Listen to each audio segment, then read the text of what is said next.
जय हिंद। आज हम बात करेंगे भारत बांग्लादेश सीमा की वर्तमान स्थिति पर, खासकर उस हिस्से जिसे हम सिलीगुड़ी कॉरिडोर या चिकन नेक कहते हैं। ये वो संकरी पट्टी है जो भारत के पूर्वोत्तर को मुख्य भूभाग से जोड़ती है। ये पश्चिम बंगाल में स्थित एक छोटा सा एरिया है जिसकी चौड़ाई लगभग 20 से 22 किलोमीटर की है, जो पूर्वोत्तर के राज्यों को देश से जोड़ती है। इसमें असम, अरुणाचल प्रदेश, मेघालय, मणिपुर, मिजोरम, नागालैंड, त्रिपुरा और सिक्किम आते हैं और इसी वजह से इसकी सुरक्षा राष्ट्रीय दृष्टिकोण से बहुत अहम है। तो क्या बांग्लादेश भारत से युद्ध करने की तैयारी कर रहा है? तो आपको बता दूं कि बांग्लादेश सीधे भारत से युद्ध करने में उतना सक्षम नहीं है, लेकिन चाइना और पाकिस्तान की मदद से भारत पे दबाव बनाने की कोशिश जरूर कर सकता है। और जब से शेख हसीना को सत्ता से हटाकर मोहम्मद यूनुस सत्ता में आए हैं, तब से बांग्लादेश पाकिस्तान समर्थक हो गया है और पाकिस्तान की मदद से लश्कर ए तैयबा जैसे आतंकी संगठन जो बांग्लादेश की जमीन से हमला करने की साजिश कर रहे हैं। पाकिस्तान के आतंकी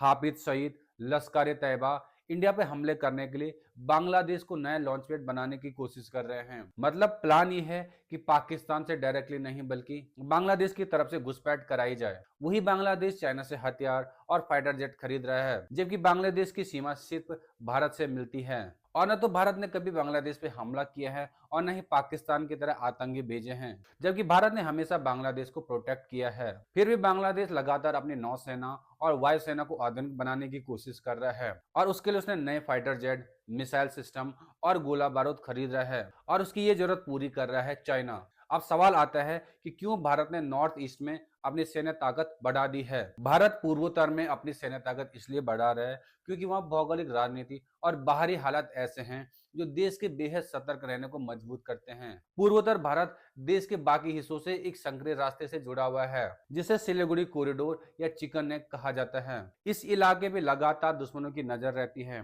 और खासकर चाइना और बांग्लादेश की। अगर ये इलाका किसी भी वजह से अस्थिर हो जाए तो पूर्वोत्तर भारत का बड़ा हिस्सा देश से कट सकता है। इसलिए भारत यहाँ पे सेना, सड़कें, एयरबेस, मिसाइल सिस्टम और निगरानी सिस्टम लगातार मजबूत कर रहा है। दूसरी बात यह है कि चीन और भारत के संबंध पिछले कुछ सालों से तनावपूर्ण रहे हैं और चीन अरुणाचल प्रदेश जैसे क्षेत्रों पर लगातार अपना दावा करता है। तीन तिब्बत में सेना मजबूत कर रहे हैं, नई सड़कें और एयरबेस बना रहे हैं।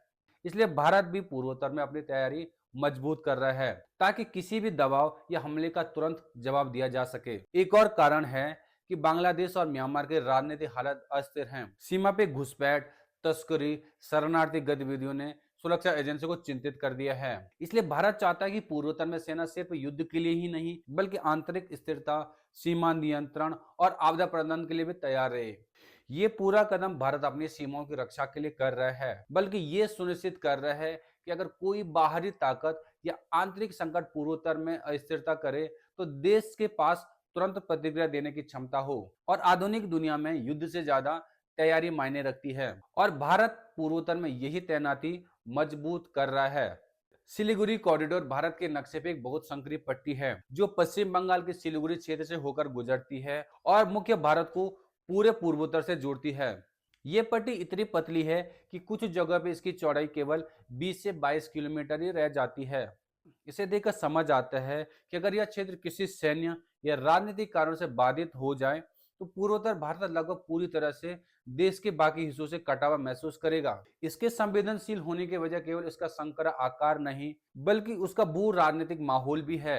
इस क्षेत्र के आसपास नेपाल, भूटान और बांग्लादेश जैसे देश हैं और थोड़ी दूर पे चीन का इलाका भी शुरू हो जाता है। इतने पड़ोसी देशों का एक छोटे से क्षेत्र के आसपास होना इसे सुरक्षा के लिहाज से बेहद जटिल बनाता है। अगर किसी संघर्ष, संकट या युद्ध की स्थिति में यहाँ कोई बाधा आ जाए तो भारत के सैनिक रसद, सामान और नागरिकों तक पहुंचाने में भारी दिक्कत हो सकती है। चीन के साथ तनाव की स्थिति में यह इलाका भारत के लिए बहुत बड़ा जोखिम बन सकता है क्योंकि इसे निशाना बनाकर पूरे पूर्वोत्तर को रणनीतिक रूप से अलग थलग किया जा सकता है।